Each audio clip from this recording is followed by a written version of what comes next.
Good evening, ladies and gentlemen. Welcome back to class. I hope you guys had a lovely week. And it's time again for another insightful session. But before we go into that, we have just 51 participants in the class. So I would like for the party escorts to go to their party groups and implore their members to kindly join the class so that we can proceed. I'm going to give 5 minutes for that. And after that, we're going to resume back to the class. So thank you very much, everybody. And yeah, let's do that, and we'll be back in 5 minutes.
That is 5 minutes, guys. We are going to be starting the class proper now. So to start, I'll be taking the citation of our speaker, of our facilitator for today, and let's listen attentively to that. Samaila Poloma is a law graduate of Ahmadu Bello University. He worked on the Ministry of Justice, Gombe State, and resigned as a principal state counsel and went into active politics till date. He is a proprietor of a reputable nursery and primary school in Gombe, Academy of Greenwoods International School. He was also a former special assistant to the immediate past governor of Gombe State, and he is the MD of Boyard Faults Limited. He is a board member of the Electoral College, Nigeria. Ladies and gentlemen, let's make welcome our facilitator for today, who is going to be taking us on candidate declaration, candidate declaration manifesto and agenda. So let's listen carefully as he takes this class. Samaila Puloma, you have the floor, sir. You can Good proceed with evening, the class. everyone. Good evening to the cohort of, I think you guys are the 18th cohort from what I understand. And I hope you guys have been having a wonderful experience since you've been at the college, getting to widen your horizon, learning more things and knowing more about the political setting in the country. So like she said earlier, I'm going to be taking you guys on candidate declaration, manifesto, and agenda. That's the topic of today. It's basically, like he says, it's about the candidate when the candidate wants to declare, things you need to do, how you have to go about it, and, what should be in your manifesto and, things that should be in your agenda when you're trying to make a candidate declaration, etc. So now I'm sure obviously most of you have to text now. So I'll go into the paper proper. Um, so the introduction, like it says here, in politics, candidate declaration notifies a public of intention to seek public office via an election. So what's basically saying is that what is the candidate declaration? Once you want to seek public office, you make a declaration. You have to officially say it out to make people know that you are deciding to run for whichever office you want to run for. You cannot want to run, for example, run for the councillor of your ward, and then you don't make a public declaration. Now people are going to know that you are throwing your hat into the race for that office or vying for that office. So since an election is a formal process making, formal group making process by which a population chooses an individual to hold public office, it is crucial for an aspiring candidate to inform the electorate that he or she will be among the prospective candidates. So like I already told you earlier on, you're trying to tell the people or notify the public that you are throwing your hat into the race for whichever office you are seeking to vie for. This paper is primarily concerned with the process of initially reaching out to your general electorate. It assumes that the process of deciding to seek elected office has been concluded. That means obviously you know what office you want to run for. You have streamlined, you have looked at your weaknesses, your what's working for you, and what office will be best suited for you to run for. Letters of intent have been distributed to necessary stakeholders and the prospective candidate has the ideological, moral, or other conviction to seek the office, which will be drawn upon and conveyed in the declaration itself. So what's the saying? It's basically telling you that at this point, once you're making a declaration, all these are like prerequisites before making a declaration. You have checked, okay, you have ticked all the boxes. You know that, okay, this office that you want to run for, you have the ideology. There's an ideology behind why you're deciding to run for that office, not just, going with the wave and just, okay, maybe a bandwagon. You're seeing everybody's deciding to run for office and you've not really thought about it. You don't have the moral conviction or those ideological convictions or things that are making you decide to run for office. You just feel since, or maybe for example, a friend of yours is deciding to run for office, so you too will throw your hat into the race and just run for that office. So these are things that you should have thought about carefully. Made up your mind to decide to run for whatever office you're deciding to, vie for. So it says, which office? The question is like you ask yourself before you make an official declaration: which office do I want to fill? Am I qualified? What do I want to do to this? How can I make a difference? Am I ready for the challenges? Do I have the support of the stakeholders? How will I fund this?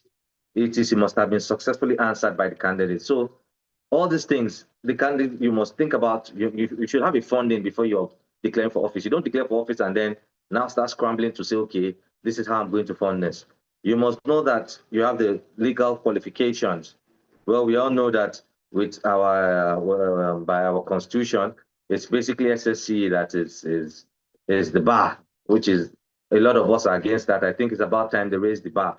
You can't be using SSC qualification to run for the office of president, office of governor, even a councillor. Someone that wants to lead people should have, at least you should go to school, even if it's not university, maybe a technical college, etc. All those that should be at least the lowest bar. But that's why we have a lot of chaps in office. When our minimum is SSC, and the SSC is not even saying that you should have like 5 credits, or there's not a criterion. As long as you have SSC, even if you're having passes, it suffices. So back to the test. A declaration must be an introduction as well as a preview of who the intended candidate is.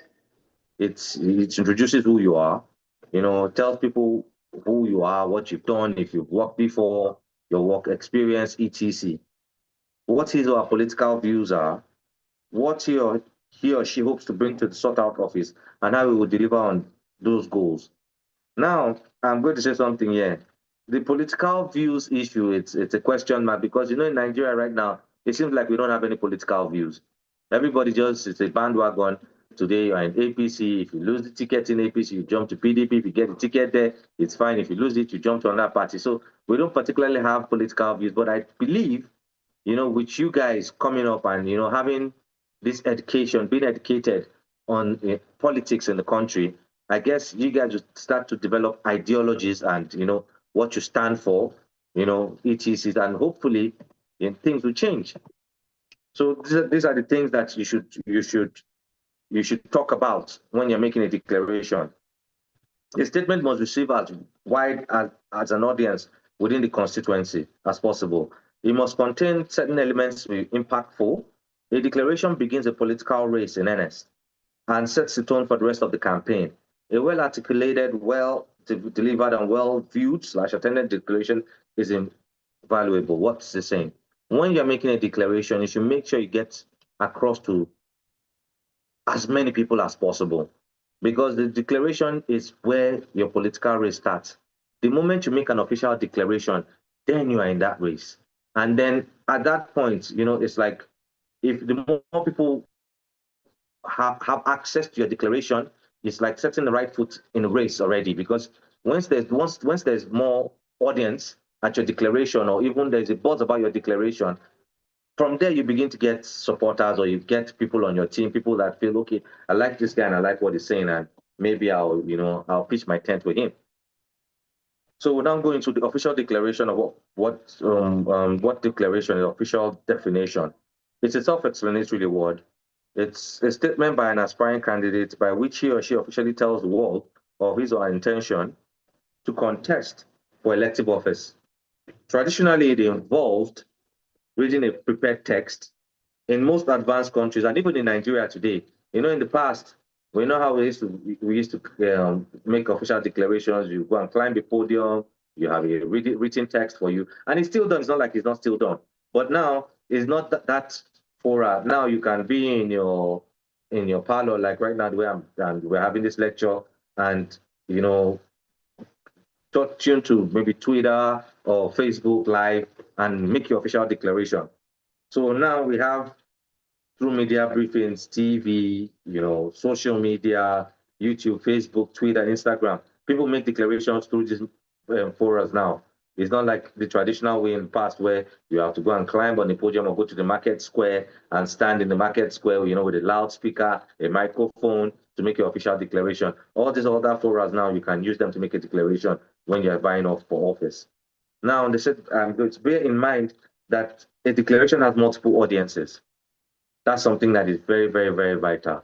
You have the general public, what is eventually those are the people that are going to vote for you when you clinch the ticket at the party level. Then you have the prospective voters, you have the party delegates, and then you have stakeholders. Now, stakeholders, these are people that are in the party that, you have to try and woo them onto your side because they are power brokers. They are people that would be very, very valuable to you in clinching the party ticket and also invariably winning a general election when the time comes. Party delegates too. We know what party delegates are. Those are people that help you clinch the tickets at the party level. So factors when making a declaration. Who makes a declaration? That's the first one.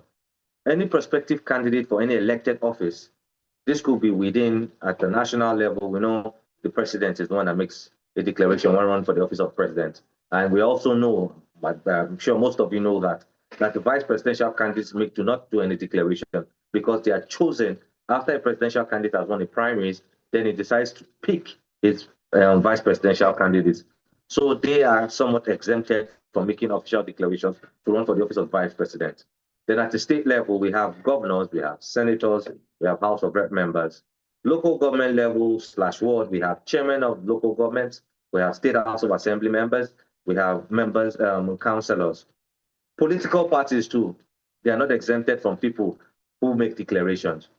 Like I gave this could be national, regional, state, or local governments. For example, which I gave here, like Imo State, youth leader vying for office of the youth leader of Imo State. For example, maybe PDP, APC, or LP. He's going to make an official declaration to run for that office. I think we have a political party, one of the political parties now is about to have a convention within the next few months, if I'm correct. Obviously, people are going to vie for offices at that convention. So people are going to officially declare to be maybe chairman of the political party, treasurer, secretary, etc. And then we also have professional associations and pressure groups. They too, for example, I gave the Nigerian Medical Association or even Farmers Union. When you're running for any of these offices, you make declarations. I'm a member of the Nigerian Bar Association. In my state, what they call it, my state chapter, we just even elected the president of the bar at the state level, and the president, the people that contested for office, they made official declarations, they vied for seeking for our votes and the rest, and we eventually elected someone who will be sworn in a bit. And even at the national level too, we are going to be having an election come very soon to elect a new president of the bar. So these are the people that can make declarations when running for offices. The position sought to dictate the audience, media, and even venue of declaration. What is that saying? If you are running for, I'm from a place called Balanga local government in Gombe State. If I'm running, for example, I'm running for chairman of Balanga local government, I would not go to Facebook, or I can even use Facebook because obviously we have people from Balanga that are on Facebook and within my catchment area. But I will not go on places like Twitter or Instagram because I'm not saying my people are local, but how many of Balanga indigenes are going to be on Instagram that are going to be making an official declaration to run for the office of chairman of Balanga local government on Instagram? So also, if you are running for maybe what they call it, local government chairman of Lagos Island constituency, would you now be going to go and you have to streamline to your constituents, people that are your target audience. If you're running for presidency, obviously, yes, that's across the country. So you're trying to reach as many people as possible. Governor, you're trying to streamline it to a state. House of Rep member, you're trying to streamline it to a constituency. A senator, you're trying to streamline it to a senatorial district. So this should always, that's why it says the position sought to dictate the audience, media, and even the venue of declaration. That's what it means. Now, the second one, why make a declaration? Politics is a numbers game. Elections are won based on amount of votes secured by candidates. A declaration seeks to bring prospective voters to support your candidacy. So why are you making that declaration? What are the things it does when you make a declaration? What does it do? One, it gets you into the race. Once you make a declaration, you are officially throwing your hat into the race. Like I'll say, but the moment you stand up and go on the podium and make a declaration like Samaila Nuhu Paloma have decided to vie for the office of governor of Gombe State, you are in that race. The moment you state that, you have become one of the contenders for that office. So a declaration officially throws you into the race. It gets you publicity. Because without you officially making a declaration, nobody's going to know that you're running for any office. So once you make that declaration, there becomes people start to talk. Even if someone is not there, you know how we are, just in your local settings, maybe in your groups, you be like, so and so person declared to run for office of this and that. It's getting that person publicity. People start to talk about it, 2, 10, 20. That's how it keeps, going on. So it's getting publicity from that point. It creates an awareness about your campaign, because when you're making a declaration, your manifesto, you're going to state all what your manifesto is, and your agenda. Why are you running for this office? What are the reasons and rationale? What do you want to change? What do you bring into the table? What do you have to offer, etc? If it's your expertise, or you feel like you can do a better job than person incumbent or predecessor, etc. The language and tone of declaration should convey your intentions, inspire the electorate, and contain convincing arguments. When I come to this, every quarter, I always say something. I remember, and it still happens in the country, the 2015 elections, when 2019, when Buhari was seeking re-election, after a poor 4 years, not everybody might agree, all they did was go around the 36 states, go on stage. Then we only had one formidable opposition, which was the PDP at that point. All they did was bash PDP, dance, dance, dance, dance, dance for a few minutes, and then it's over. They didn't tell us anything. And those were supposed to be declarations that they were doing in 36 states.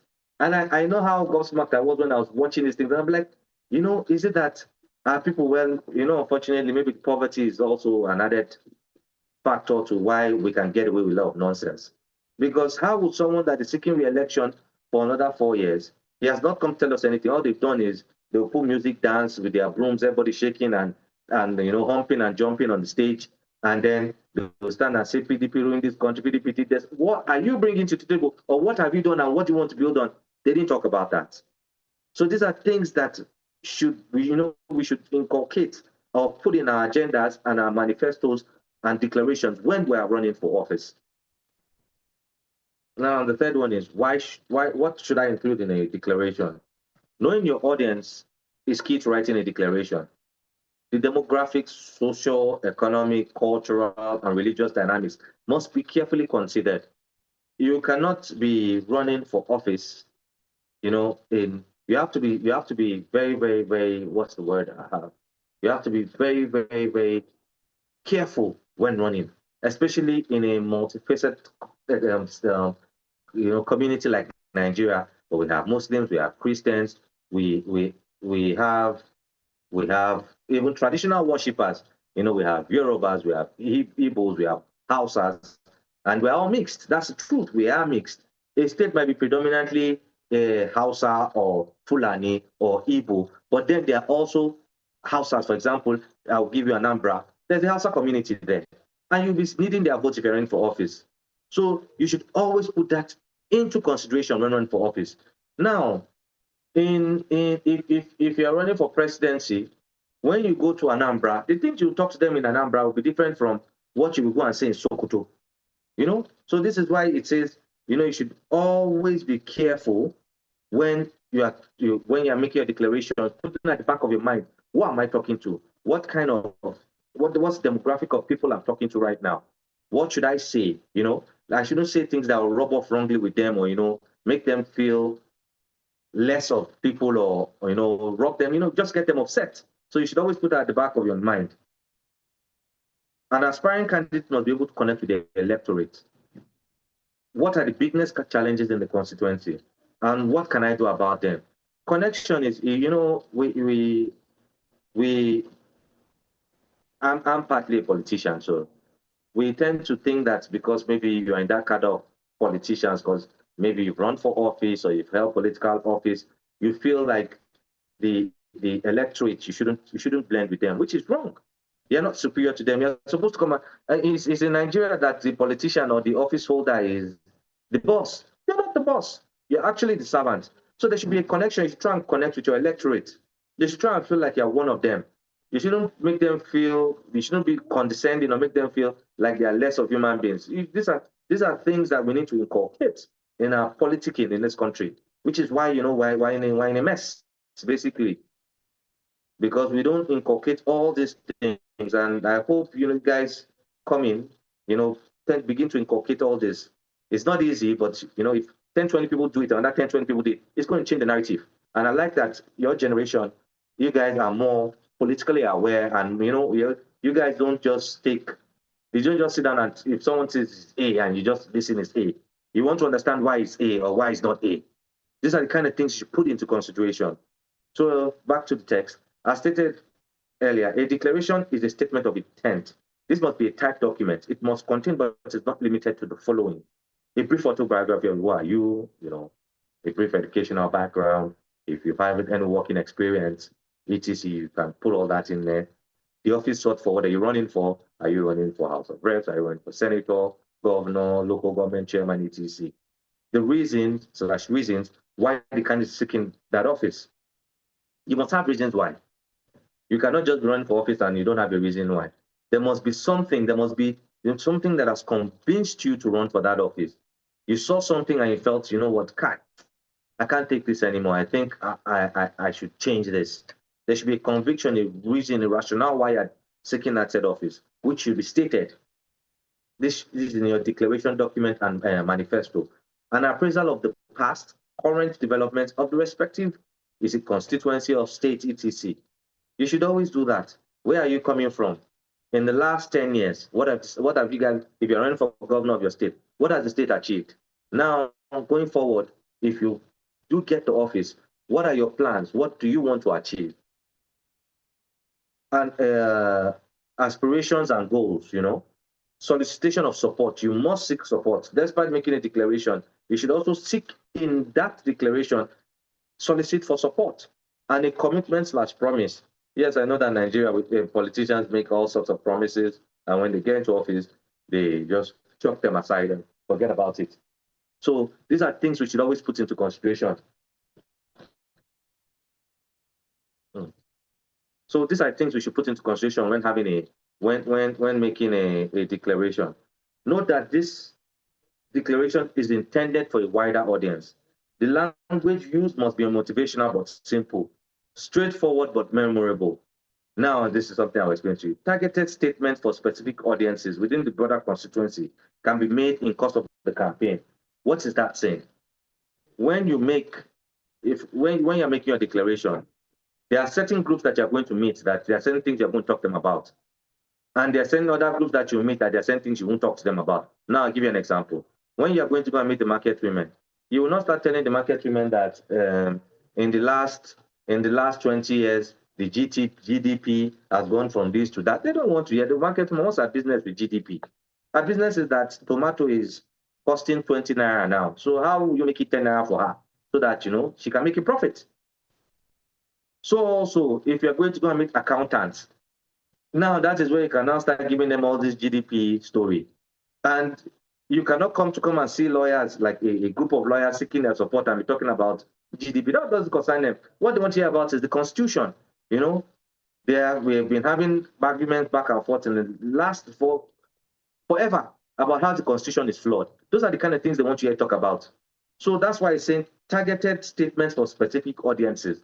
Because when you go and meet lawyers, you talk to them about things that resonate with them. When you go and meet the Nigerian Medical Association, you talk to them about things that resonate, etc. These are the kind of things you do. Do you understand? So basically, that's what that statement is talking about. Then we go to the fourth one. What are the main challenges? A declaration requires careful thought and meticulous execution, both when planning it, when delivering it, and some of the biggest challenges include, but now this is not exhaustive, like I always say. You just always use this as a guide. Now, some of the challenges is committing your thought to paper. We are all being truthful. It's easy to, any of us can talk about a topic, blah, blah, blah, a topic, anything. They can tell you to come out, we've all done presentations, you can come out and blab about something, and it's not a big problem. But the moment you are going to commit that your thought to paper, it becomes quite difficult. You don't know what should be the preamble, you don't know what should be the heading, you don't know what should be in the meat of the document. It's quite difficult. So this is something that can be somewhat of a challenge. Then second one, research and isolating relevant information. You know how you're in the era of fact checking, fact checking, fact checking. So you should always do that. You should always research. Anything that is not important, you discard it. What is important to watch your text or what you think is going to be very, very viable on or to your electorate or to the audience you put in there. You proofread and fact check, which I part of researching and isolating relevant information. Production cost. This is something you should always put at the back of your mind. Production cost. Producing it's quite expensive. So you should always make sure that you have the funds out for the production cost of your text. Because apart from making an official declaration, verbally, your text should be you should have your text to give to people. You should have it so that a lot of people like anytime I've gone for what they call it, declarations, it's a jamboree there. So a lot of what is said there, you're not really listening. It's that text when you get back to your home in your quiet time, you now, peruse through it and, begin to itemize and look at how feasible is this, can this work or is it just another jamboree, basically? Then distribution is a big problem because that's something that we always have. When you are making that declaration, that your text should be distributed properly. I always give an example. I remember in 2019, right? Yes. When Alhaji Atiku Abubakar, the former vice president, was making a declaration in International Conference Center. I was there. I'm a member of the PDP anyways. Well, I don't even know which party we are right now anymore, but I am a member of the PDP. We were there. And I noticed that a lot of people did not have this text. And you won't kidding you not. After the whole declaration and manifesto talk and everything was over, you could see heaps and heaps of the typed documents just dumped in corners. And I was like, why won't they just share this thing properly? Because a lot of people have left here. They didn't really listen because you know how those kind of forums can be quite rowdy, noise here. People are not letting you guys converse properly. So these things should be shared because a lot of people, and we're having more and more educated people that are interested in politics. So even if they're not listening properly to what you're saying there, that your text or document is something that they'll go and read later and get some understanding and grasp of who you are. Because your text, you might not meet the person, but reading what the person is saying, reading about the person, does create some kind of, you begin to feel like you know the person to a certain extent. Now, gathering an audience, that's another problem. It can be quite difficult. So you should always put into consideration what days should you make a declaration that you are probably to have more crowd than less of a crowd. Normally, it should be on a weekend because if you're good doing it on a weekday where people are at work, I don't know how many people are going to be. People are trying to make their daily bread. Nobody's going to be bothered about, or people are in school. So, that would reduce the amount of people that would have access to your declaration. Delivery in front of a crowd, that is a big problem. I always tell people how big a problem this was. When I was in university, I used to be talkative with my friends. I chat, blah, blah. I remember the first day I was put in front of the class to make a presentation and I couldn't talk. And these are people I know. It's not like this is like, because in a declaration, you're going to go even with people you don't even know. You have seen some faces, some frowning, some, everybody's coming there with their own issues. So it's quite difficult to deliver in front of a crowd. These are things that you should practice, you should be prepared for. Because you are going to go to some places that there'll be hostile crowd. So you should be prepared to be able to deal with that. Security is very, very paramount because like I told you, hostile crowds. Now you're making a declaration. I'll give you an example. You are running for the office of maybe House of Representative member of your constituency. I'll give mine as an example. Mine is Billy Barlanga federal constituency in Gombe State. We have 20 wards. Each local government has 10 wards. You are going to go to these 20 wards to go and make your declaration. You must. That is the criteria. You must do that. Now, when you go to those 20 wards, there are wards that have people that are also vying for that office. So you already know that it's not going to be easy for you because you are coming to their territory and most likely their own people will like them. They don't know you. They don't want you. So you should always be prepared for that. So that's why you need security because to forestall anything that can go wrong. Anything can go wrong. So you should always have security. Transportation and logistics, which is what I just gave you an example now. You're going to 20 different wards to go and make a declaration. So you must put it to factor in transportation and logistics because you must go to all those 20 wards. If you're doing for governor, for my state, we have 1,000 and something wards. We go to every ward to make a declaration. So you have to put all that into consideration. So also if you're running for senator of a senatorial district, my senatorial district, we have 40 wards. You must go to those 40 wards. And I'm sure vice versa in other states, I don't know, depending on how their wards are shared and their constituencies are. Then provision of motivation, such as monetary consideration and refreshment. Now, this is not vote buying or bribing. There's a difference. It's a thin line, actually. There's a thin line between motivation and vote buying. What are you trying to do? You are trying to, people have come to listen to you make an official declaration to run for an office where you are presenting your manifesto and agenda to them. Now, what do you need to do? Provide some refreshments, drinks. It's just like making them understand that, oh, thank you for coming here, and I'm happy you guys have come to come and listen to me speak. So let's just take this, drinks. If it's in a village where we know people are not buoyant, some people might have come from far places into the village market square or wherever the town hall to come and listen to you. So you can provide some motivation, monetary motivation for transport back. That's not vote buying. It's like a thank you for taking your precious time to come and listen to me. We make my official declaration and blah blah blah, things like that. It should be. Then the last one, negative reception, which I told you, which is also under security.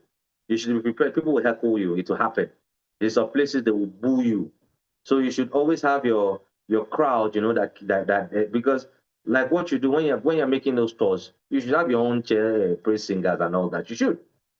Because even if you go somewhere and you say something that doesn't resonate with the people, your own people should be there shouting and hailing you. Hey, it negates or reduces that negative reception and makes you continue to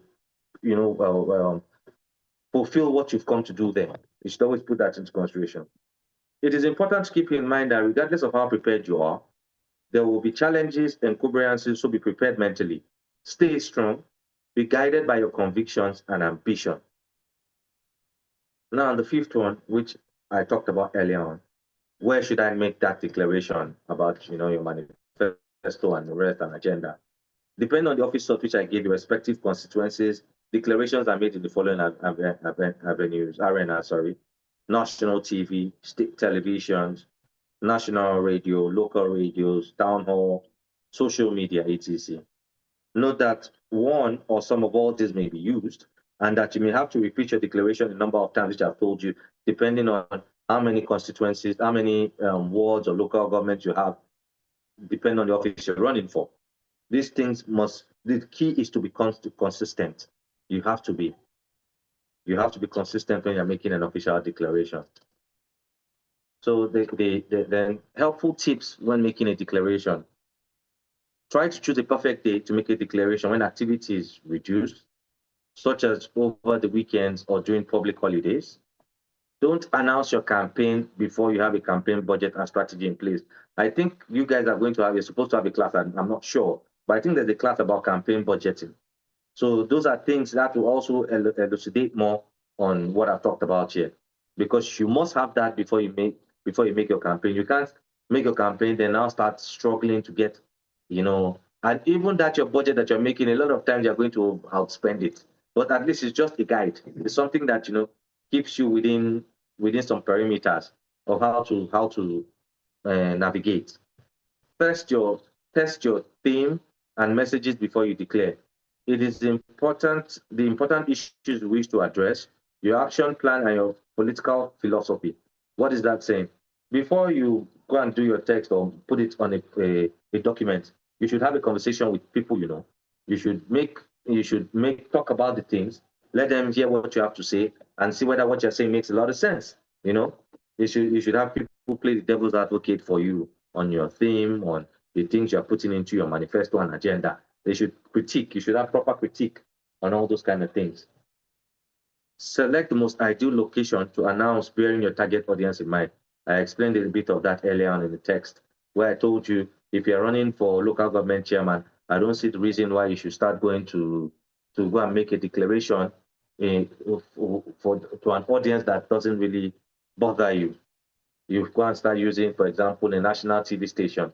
In your local government, how many people are watching a national TV station? You should look for maybe a local radio station that you know your people in your area predominantly listen to, or if it's a state TV station that people predominantly in your area are watching.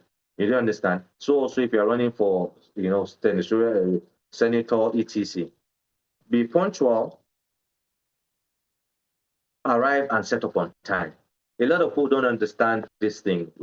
Like I told you, running for office in Nigeria, we've made it look like you are the big man and you are coming to help people, whereas you are supposed to be the servant.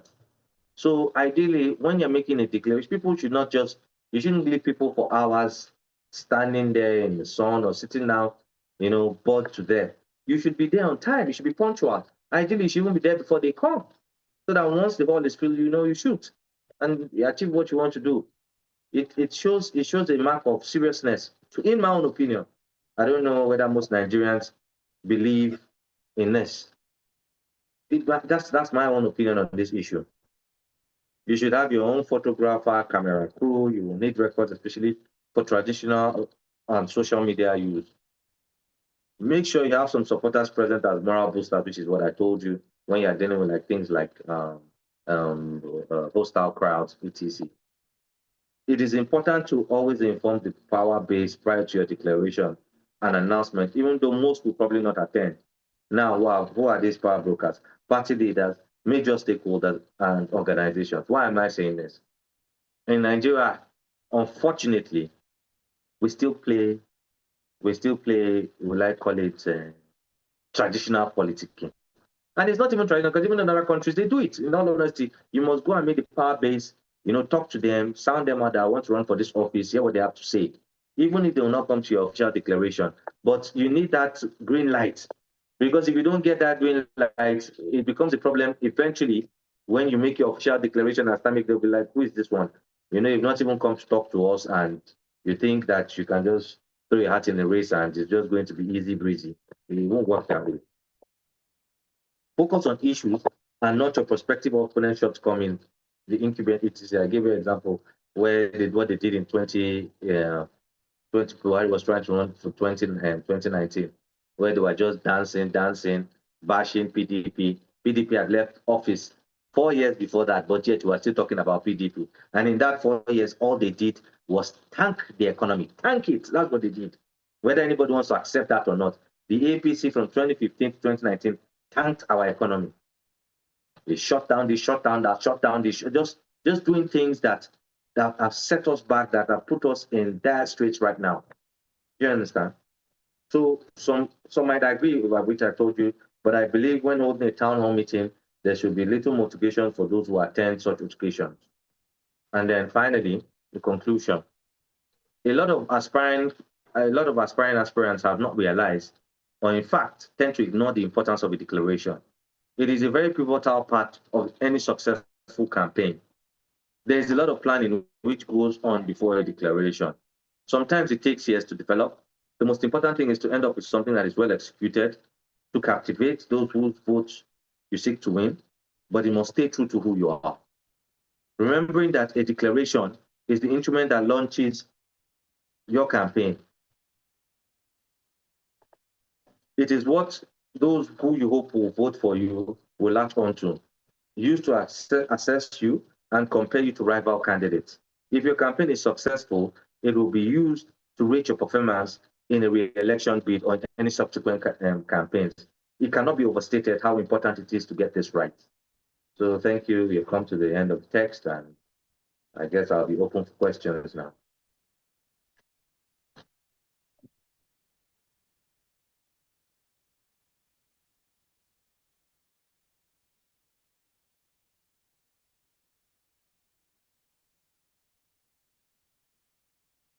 Mariam, Thank you. Thank you so much, sir. are you there? This was yes. I think Miriam is off, so Lisa?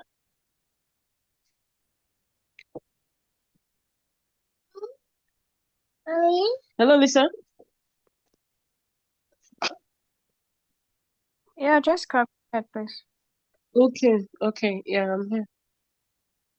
Thank you so much, sir. And I'm sure the students would like to ask some questions. You can put it in the chat box or you can raise your hand. We are going to be taking questions alternatingly between those two avenues. So I will start with Aaron Paul. Aaron Paul, please try to ask your question in 30 seconds or less. Thank you very much. You can go on, Aaron. Okay, good evening, the Electoral College, and good evening, sir. Yeah, good Please, evening. can you hear me? Yeah, I can hear thank you you. very much. So my question is that you spoke about budget for campaigns. So in my own constituency, my own federal constituency, there was something that happened in the last election, and my question goes like this: what do you think should be an estimate, that is, a budget to run the office of a governor in Nigeria? I know you have the experience, and then what is the budget to run for the office of a senator, that is the federal constituency? Now, Federal. you see, okay, continue if you still have something to say. Yes, sir, because the reason why I brought this thing up is that I'm asking what is the budget, and then is the INEC checking excesses or spendings from this budget? Okay, so Yes, let me sir. start with the INEC. You know, according to law, I think there are bars set. I think for depending on, I can't remember the amounts now, so I don't want to quote something that is not right. But there are certain amounts that for, I think for governor, maybe it's like, I think 200 million or so, which we all know is a joke. In Nigeria, different amounts or amounts spent for running for offices vary in different places, depending on how exposed, how aware, how cash, how cash based the economy is in those kind of places. So I always say this: there is no hard and fast rule of how much anybody's going to spend. INEC there's a law which says you shouldn't spend more than this, more than that, but that's a lie in reality. Because when you are putting into consideration transportation, people that are involved in vote buying, going to go and see the stakeholder, dropping some monetary gifts and all that.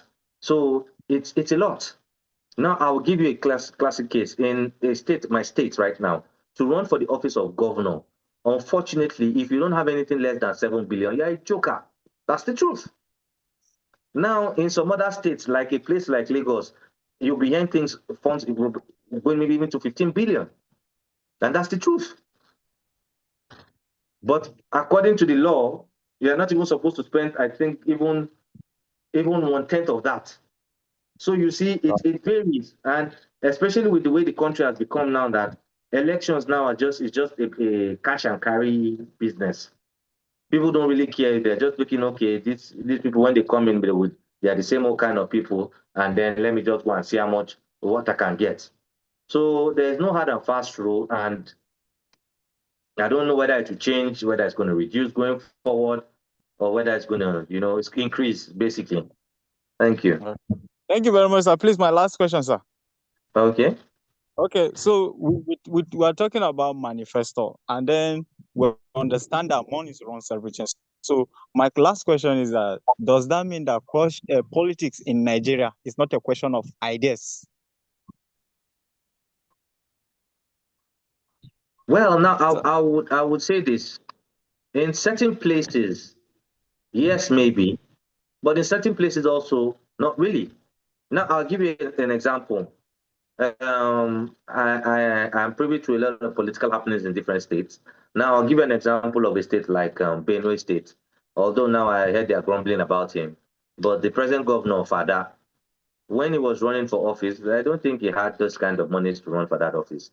But people just felt because of his track record and what he was saying to them. That's why they voted him in. That's one example I can give. Do you understand? So Okay. yes, money does play a major role, but also and there are even elections in places, federal constituencies that the cash cow was beaten by Wow. someone that had a connection to the people, and they are seen his track record maybe by in terms of employment, even just locally, maybe at his workplace, he tried to help people, things like that. So we shouldn't be discouraged and feel like it's a money-oriented game. Yes, there's a lot of money that goes into politics anywhere in the world. We even see how American politics, the money is involved, but ideologies to do count. Thank you. And if we keep having more people like you coming out, becoming more politically aware, not every for example now, someone like you now, with your education, how much are they going to give you? Is it 10,000 naira that will buy you? At all. And if you have 100,000 of you in your state, are they going to give all of you 2 million? How possible is that? Do you understand? At all. Yes, sir. So I think it works both ways, basically. Thank you very much, sir. All right. You're welcome. All right. Thank you very much, sir. Patrick, I've asked you to unmute. Kindly ask your question now. Yeah, good evening. Yeah, good evening. Yeah, good evening, Electoral College and everyone. Please, my questions are these. I have let me two questions. When you were talking earlier about consultations, declaration, trying to sell a candidate or an aspirant trying to sell his or her manifesto and agenda, two things crossed my mind. Issues of this issue of stakeholders, and then this issue of godfatherism, because most of the time this is where it starts from. When a candidate or maybe an aspirant is aspiring for a position, there are certain persons that he or she will need to meet. And when you begin to meet and begin to interface with some of these people and begin to let them know of your aspiration, they begin to give you some kind of conditions, some kind of terms. And most of the times, this thing derails certain persons when eventually they get into office. Because what I'm saying is that just some few minutes ago, you talked about something that happened in my state, which is Benue State, where we are still having a problem up to today over this issue of, stakeholders, people trying to, impose certain appointments, certain decisions, on people. And some of these things go a long way in, affecting, they are inimical to good governance. So what I'm trying to say in essence is that how do we manage these stakeholders of a thing to make sure that they don't interfere with the programs, the manifestos, and the agenda of the candidate, and also this issue of godfatherism? How do we manage these two things? These are my questions. Okay. So you see, I'll give you an example. The kind of democracy we practice, which is even modeled by through the countries like America, they have godfathers. They're just not seen. All these big donors that finance campaigns, all these boats that finance campaigns of members of the National Assembly, of the House of Representatives or Senate or governors. What do you think? They are godfathers because they have their own agendas. Now the only difference is that there's a system, and people are not just thieves. Let me use that word.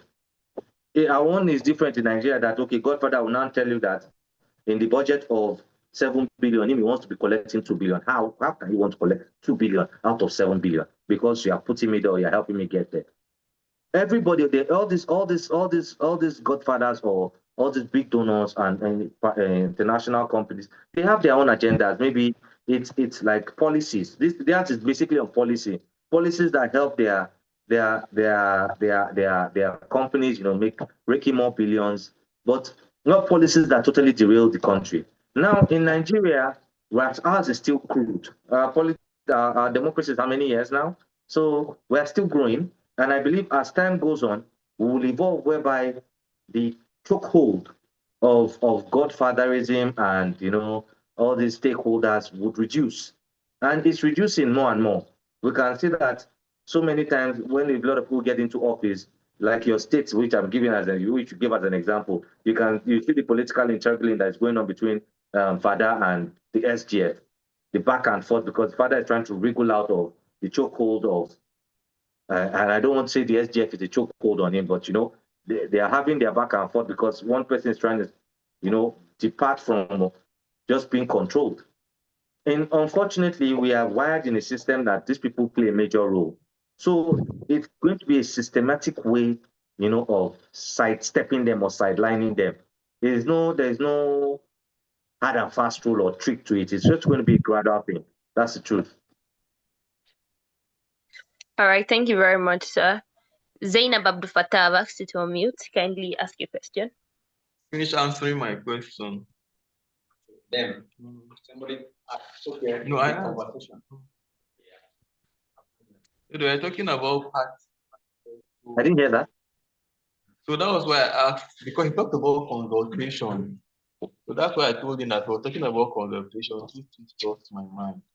And I made reference. I didn't hear that. I don't. You can Okay. go ahead, sir. I was just making a comment.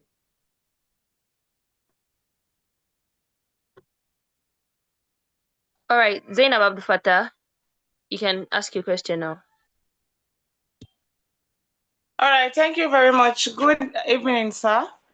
Good My evening. name is Zainab, and I'm also from Gombe State. I'm from Kaltungu, and the topic today is something that I also have very much passion for, especially with regards the money that people pay when they want to contest for a position.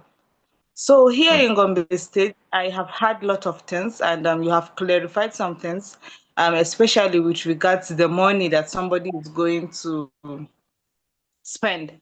So I wanted to ask, is it true that you also give the governor a lot of money before you are able to? Because you mentioned that maybe when you are about to come and um, announce that okay, you are contesting for this position, you also have to meet the stakeholders, right, and explain to them what you want to do. So, and you also drop money for them. So I don't know, all these things are actually very concerning for me, because what if you don't have the money that is needed for you to give those stakeholders, and then how do we go about it as young people? Thank you. Now, being realistic, that's why it's difficult for young people to play politics in this country. That's just the truth. Let's not kid ourselves, because for now, it's still a very money-oriented game. That's just what it is. Now, I know that's quite concerning. It's concerning to all of us because we are hoping that, and it's only good governance and good leadership that can curb this over-reliance of spending to get into office. If we have leaders that are doing the right things, people will not just be waiting for election cycle to milk politicians. And yes, for you as young prospective politicians coming up, it will be quite difficult in this country. I'm not going to mince words for you. If you don't have the financial wherewithal to run for whichever office you want to run for, short of you having maybe a stakeholder that likes you and is deciding to support you, so that reduces, because I can give you here from Kautungo Shango, your present rep member did not, it wasn't a capital intensive campaign for him. I can say that because you people just seem to like him for some reason, and you wanted the other guy in office out. So he did not really spend, like, I would say, a Billy Balanga did, or a Kautungo or Gombe Kwame Funakai candidate did. Do you understand? So it's sad, but it's still a very, very cash oriented venture in this country, unfortunately. That's just the truth.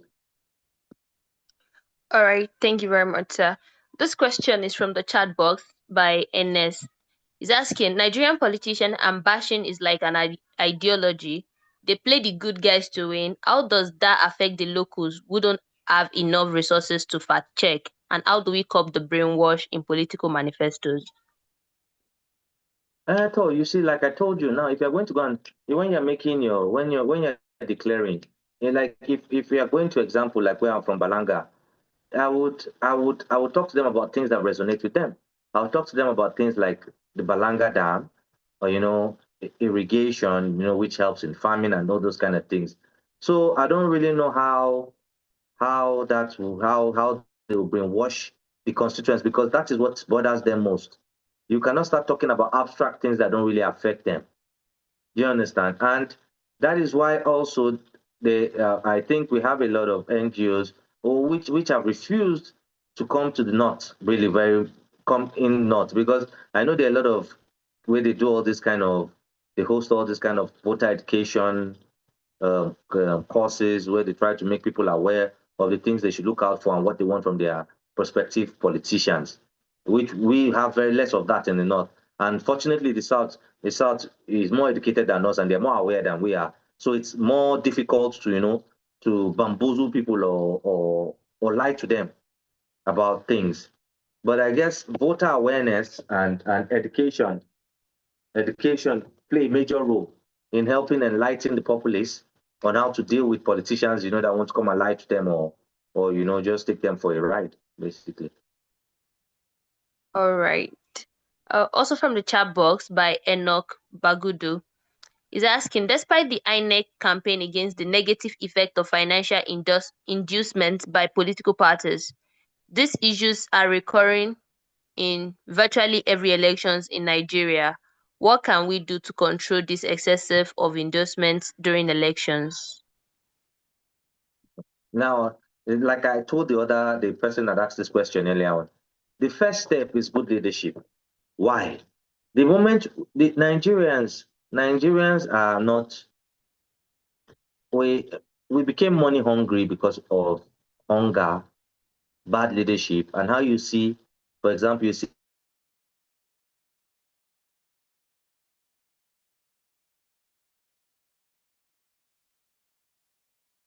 politician come into office, no money, and then under a few years you see how he amasses wealth. So the populace now feel, you know what, the only way to get anything back is to be collecting money from them. So till we can get good leadership where people can take care of their basic needs and things, I don't see how this inducement will stop, really. That's the truth. I don't see it to stop.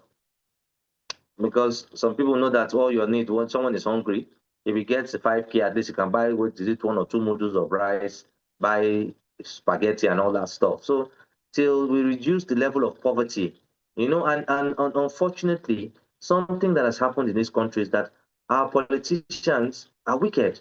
They've weaponized poverty, and they weaponize poverty to the extent that they know that, okay, come next election, all I used to do is sprinkle more, spray money about, and I'll get what I want because people are hungry. So till we get good leadership, a lot of this inducement and vote buying, it will take the will of God to stop, really. All right. Winfred is asking, so what can we do to ensure the law on budget is enforced? Because as long as this continues, corruption cannot be curbed. So, well, like I told you, it still boils down to leadership. Because if we have proper leadership and vote buying, now let me give you an example. We are all privy or been witnesses to where you see pure vote buying, and then maybe EFCC will arrest one or two people, and then there will be some old grab to take pictures, put the person on TV, and then after that, that's the end. So till the institutions that are cut out for dealing with people that break these laws can deal with those people and then use them as examples to the populace, which will probably maybe reduce that. But it's not happening. So till the institutions the institutions are strong and carry out what is prescribed by law for them to do, I don't see any of that changing either. All right. Ali Ilyas, I've asked you to unmute. You can ask your question now. So, good evening. First, I want to thank the presenter for the insightful presentation. So, my question goes like this: actually, there are these two things that is actually bothering us: Godfatherism and manifestation. You discovered it's virtually difficult for a candidate to emerge without Godfatherism. I'm from Taraba State, and I know why I'm saying this. Yeah, I It's know. something that I is not understand being where you're backed. coming from. Yes, that is been backed by a politician or a godfather. It's actually very difficult for that person to actually go further. And equally, you discover that the issue of manifestation is something that is very rare. So many candidates are coming on board without us knowing what they have for us. And the reason is because they have been brought by godfathers. They brought the weaker candidate for us because they are capable of bringing them. So that now, what I actually want to know, is there any way to disconnect these two menace? Thank you, sir. Yeah, well, on the issue of godfatherism, like I keep saying, it's going to take a while for that to we can't stamp it out. You will never really stamp out godfatherism anywhere in the world. It's just that in Nigeria, like because our politicking and democracy is still very crude, so they are very visible. In most of these other countries, you don't see them. They are the hands behind the back. So what we need to do in these countries, gradually, yes, we're not saying they will not be there, but put them to the back seat and then let them not be forceful and try and control everything. Now, the issue of manifesto, it's you, the populace, because if a candidate is brought by even a godfather, if people would tell him maybe by the time he comes to your constituency and tell you, see, you're not going to listen to him until he comes to come and tell people what he has to offer, they will have no choice but to do it. You understand? We need to start us to of ourselves, start to like that's why I say voter education, start to teach people, educate the populace in our areas, and make them understand that this is your right. It's not they're not doing you a favor to come and do these things, to come and make a declaration, to come and tell me what you have for me to vote you in office. It's not like you should beg them to do it. They should do it. It must be done. So if the people are standing up and questioning things like this, that's why I say like the Gen Z on social media, on Twitter, which I don't talk there, I just read because these people can be very, very abusive.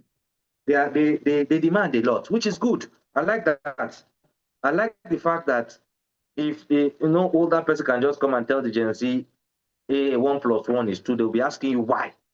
So we need to demand these things. And I think the more we demand, the more people will up their game, basically. All right, thank you very much. Ambassador Sterling, I've asked you to unmute. Can I ask you a question now? Thank you very much. Thank you for your dispassionate presentation and the answers. Very practical. 2 quick questions, sir. You've so brilliantly shown the essence and need for manifestos and the rest of it. But sir, can you place that side by side these days, Nigeria of today, where elections are actually won in court, is won by malfunctioned electoral system, BV, whatever, IRF system. Elections are won by vote buying and the rest of them.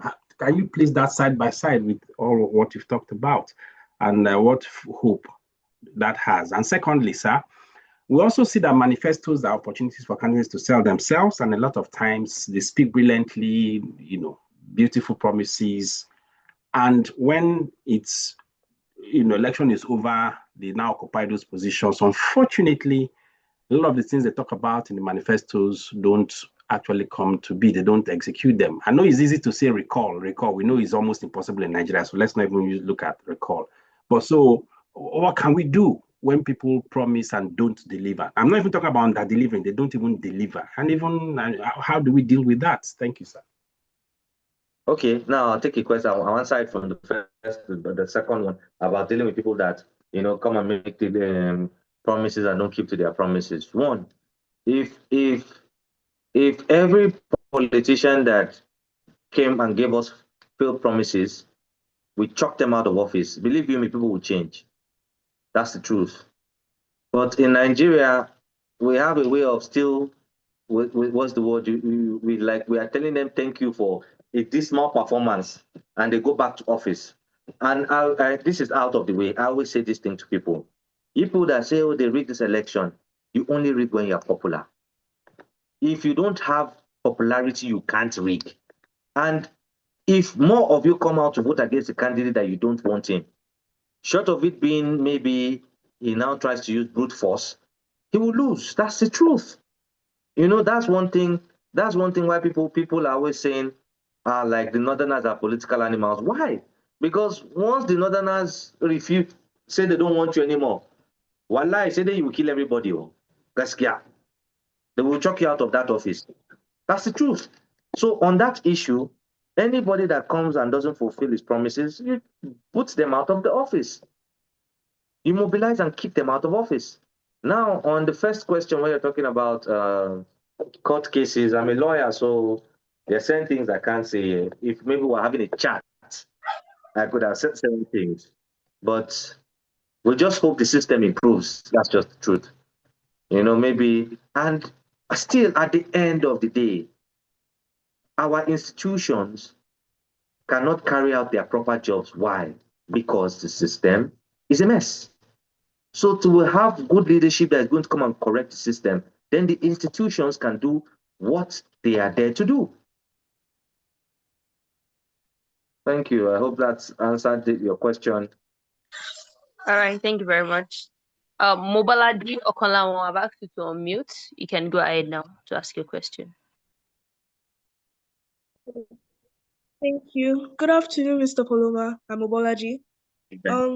So my question has to do with we're talking about the godfatherism and the amount of money that many people that want to run for office have to pay.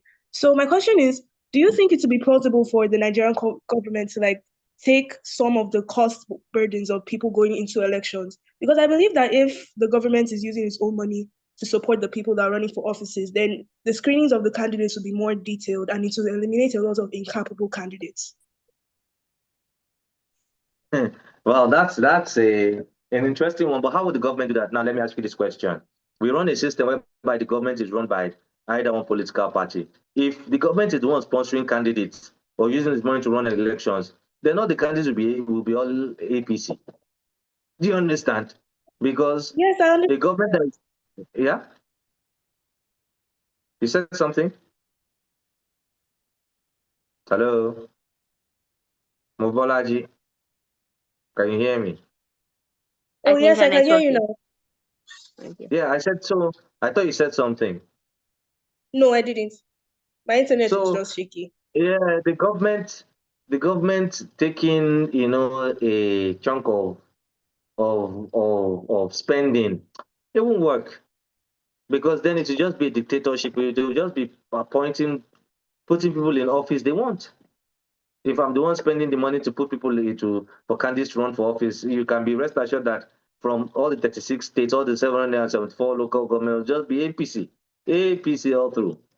So that won't work. I don't know how possible that is. That's true. All right. Mafeng Musa, I've asked you to unmute. You can proceed now. Good evening, everyone. Yeah. So the question I wanted to ask, unfortunately or fortunately, somebody had asked the question. However, I think I'll just make a comment and then maybe get your opinion at the end of the day, because you have pointed it out point blank around. We have institutions, very, very weak institutions, and then our different parties are not even rooted in ideologies, so that you know that if this person is coming under this platform, this is what you should expect, because there are clear-cut indicators of what you should be looking out for. But what's your opinion now on the issue of the strengthening electoral reforms? Because I think, or rather, I think that strengthening electoral reforms and making certain changes, like, don't you think if we go back to probably say regional governments. We are going to have more breaking reducing powers from the center. It would give people a little bit more accountability in the sense that once we can hold little segments of the country accountable, then we can easily replicate it in other parts of the country. For instance, if this region is able to get it right, then another region might emulate the same template that has been used to bring about such changes or reforms, because you discover that because the game of democracy is all about numbers. You discover that if this change will work in a particular region, you'd find out that the regions that have a lot of numbers would make sure they frustrate such an effort in order to make it happen. But I'm thinking that if we reduce power from the center, regions are now in control of resources, and then there are electoral reforms and constitutional reforms as well. Don't you think that we are going to begin to see these little changes? Because at the end of the day, if we concentrate, if we keep talking about these same issues of how do we make changes, manifestos, beautiful, um, the systems of coming and showing aspirations, beautiful, but then we already know what the end result will be. So, what do you think? Thank you. Well, you see, the issue on regional government, I'm not a proponent of regional governance. I don't, I, because if our federal system of governance was working the way it's supposed to be, there shouldn't be any problem. You know, we put too much focus on the federal government. Yes, I agree they have sweeping powers, they have a lot of powers, but all the states are federating states. They are like small countries on their own. Now, what is happening in any of these states with all the monies and things going in there? Is there any real development? So when people proponents of this regional governance come and say there'll be more accountability, I don't believe so. Because okay, you are saying maybe okay, every region will develop. If you are saying every region will develop at its pace, because then there won't be is not one person controlling from the top. Why are states not developing at their paces? So all these proponents of when they bring this argument of regional governance, like I agree with you, reform, but reform without execution, without there being, what's the word, consequences for repercussion for of consequences or the repercussion for consequences, things that happen. Nothing will happen. Nothing will change. So I don't really subscribe to the regional system, government switching to regional governance. We have federating states. We have 36 federations happening there. None of it is happening. There's no real development really. And then everybody wants to hide under the grounds that, oh, maybe because the federal government has too much sweeping powers. Yes, they do have powers, but the states too do have powers. Yes, okay, maybe now when you now bring it to nitty-gritty, when you're looking at the exclusive list, those kind of residual lists, those kind of issues, yes, maybe we should. That's why I agree that there should be reforms, drastic reforms. Our constitution was made by military men for a democracy. Is that not an irony? It's military men that got whatever their lackeys and their boys to go and make a constitution for a democracy. And since then, that's the document that, okay, just amendments here and there. And even when this amendment, right now, I'm sure that most of you don't know that there's a constitutional, there's a sitting that is going on in all the regions right now. The Senate did their own last week. Now the reps are doing their own tomorrow. Are you guys aware? You're not aware. But they will come and tell you that they've done some reforms. Do you get? So there's no genuine approach to changing things until we get all Nigeria needs is one good leader for a 4-year period. Nigerians, yes, we are very stubborn, but we are the most scared people. If we have someone that is whooping everybody in line, I can assure you that things will change. So that's basically my own opinion, though, on this issue. All right, thank you very much. Let's keep the questions short so that everybody gets to ask the question before our time Okay, elapsed. so So I think Camille, I'll I've take asked you three to more unmute. questions and then I'm out. Three more. Okay, three more. Camille, I've asked you to unmute. Kindly ask your question. Okay. Yeah. Good evening, Mr. Moderator. Thanks for the wonderful presentation, sir. My name is Camila Adeniran. So, my question is, in terms of agendas, so to what extent should political agenda align with constitution and long time national development plan? Because at times we do have like, let's say when Nigeria have Vision 2060, all those things. So is it constitutional that the agenda should be aligned with our national development? Maybe, sir. Now, there's no constitutional rule to what should be in your agenda and your manifesto. There's nothing constitution says. Well, aside you saying maybe you want to start importing hard drugs, which is illegal, but there's no hard and fast rule. Ideally, when you're making your manifesto, it is you're making your manifesto and your declaration based on, like I told you, if you're running for office of, for example, local government chairman, based on the issues that are peculiar to that local government. Now, all those Vision 2020, those are federal government plans. Yes, I guess there's a blueprint that they give states, but you that are running for the first time, now how do you get the Vision 2020 plan to even use it to couch your own document for declaration or your manifesto? It's probably difficult. Nigeria is not even a country that documents are easily accessible. So you'll be looking at your primary constituency for whichever office you're running. Look at what to put in your manifesto or your declaration document. All right. Adeyemi Blessing, I've asked you to unmute. You can ask your question. Good evening, ma'am. Good evening, sir. Our coordinator.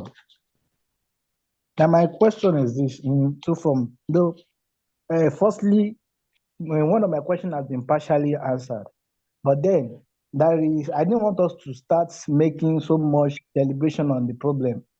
We need a very definite way forward. This issue of our, there is this saying, the young shall go, the young shall dominate, the young shall rule. And we don't know when the young is definitely going to rule. The major problem our Nigerian youths are facing, which we all know, is finance. The last election that happened, which I witnessed, we have number of our youths who are willing to apply for form. And imagine a particular form, the representative form that is being sold at the rate of 50 million. Even more than that in some constituency in some different states. Then a youth who is struggling, that can't even afford up to 5 million naira to cater for the whole electoral process, is it the same youth that is going to pay for the form? How can we be able to control this regularity of form for obtaining a form for the youth and making things easy for we youth in participation to electoral process, not leaving it to those that are actually ready in the state or those that are actually having the finance to run for any governmental roles or political roles in the system. It's a very major cause that is needed for us to deliberate on, not shining away from it. I know there is no how, but I believe there should be a policy to regularize and make things easy for every members of the country to participate, especially the youth, or else the dream about we youth taking over the system of government might never come. The same set of people that we are having today in PDP are the same set of people going to APC. The same set of people we are having in APC today, if there is going to be any reformation of party, are still the same set of people who are still going to meet. And that is not how we keep making noise about we want a new system of government when there is no any implementation from any, even we know The government are being dominated, they are being controlled by this set of people. But then, what we as a youth, I know you are experienced. You, as with your experience and the like, what do you think as a way forward we can be able to implement in making it easy and getting this policy being implemented in the system? Thank you, sir. Okay, to start with, I know that most political parties, especially after that, I think there was what bill was it about during Buhari's government? That youth, it was a youth o'clock, and then there was some laws passed for youth participation in governance. And I know that when youths are running for office, for example, if you are running for House of Reps, you won't buy the form at the same price someone of a certain age would buy it. I know, yes, not too young. Well, thank you. Well, Ambassador Stanley, yes, not too young to run. So most political parties have put that caveat that people under a certain age, any form they are buying, I think is 50% off. I think even for women, like I know in PDP, the last elections, women were not paying expression of interest of form. They only paid for their forms, and even their forms that they paid for, the prices were reduced. So I believe that for the youths, I agree that it's still high. So political parties now, you see, this is where you need to come up. This is why people should go and join political parties. And you is where you can form viable wings. You see, that's why you have all these youth leaders and all people. They're just there carrying names that are not beneficial to the youth. Because what is the national youth leader of a PDP, APC, ADC doing there? These are people that people are supposed to, if you're in the political parties, you can hold them by the jugular, because then people can start forming forums where you put pressure on them that this is what you want done. And right now, everybody knows that, especially with what happened in 2023 election, a lot of the trajectory of the voting population was youth and women. So if these people are now saying this is what they want, the political parties to try and woo more of this demographic popular women and youth, they will do what they want. So people should go and must look for political parties that do, maybe suit how you feel, because I won't say ideology, because none have any particular ideologies, and join them and then become very, vibrant, so that you can engage. These things, the only reason why these things will change is if there's engagement. This older generation, they are stuck in their old ways. And if you think you want to take power from them, you have to fight for it, unfortunately. It's not sitting down and crying and saying, and you think, oh, they will now say, oh, let's pity these ones, there, let's change this law. No, it's going to be a back and forth. When they are seeing that the youth wing is grumbling and causing a lot of uproar, they will be forced to change these things. So I think that is one of the ways, that we can change the system, basically. Thank you. And one last All right. question, thank you. Yes. Ketura Bagot, I've asked you to unmute. You can ask your question now.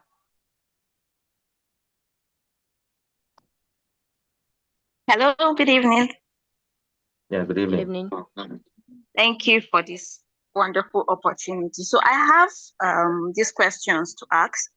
Number one, sir, is it possible for our electoral act to be reformed like every after every electoral year, like after every electoral year? Reasons being that, number one, if candidates are given the opportunity to read out their manifestos, can they at the same time give us possible solutions? I don't know how to say. Okay, can they give us, if they are reading their manifestos, can they tell us the key personnel they will use in solving the problems that they want to look at? Is it possible?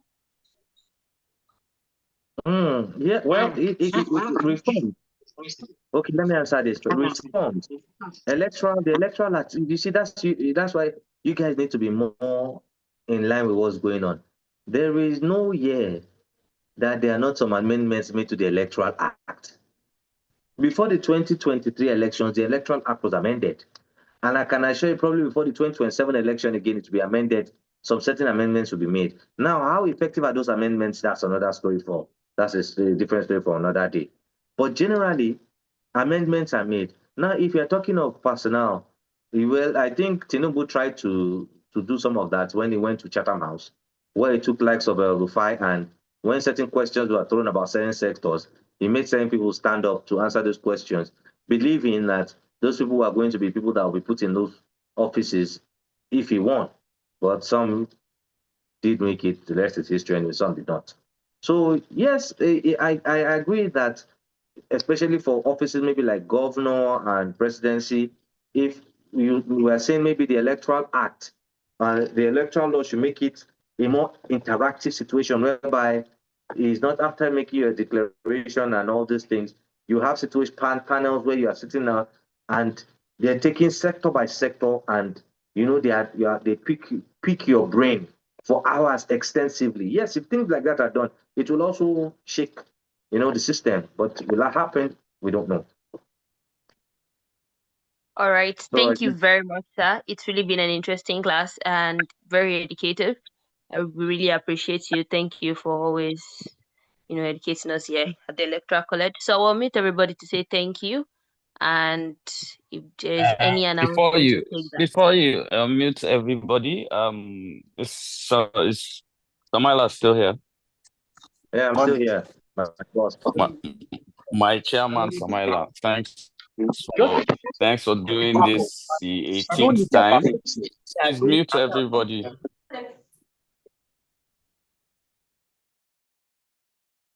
You shouldn't have unmuted. I was already talking.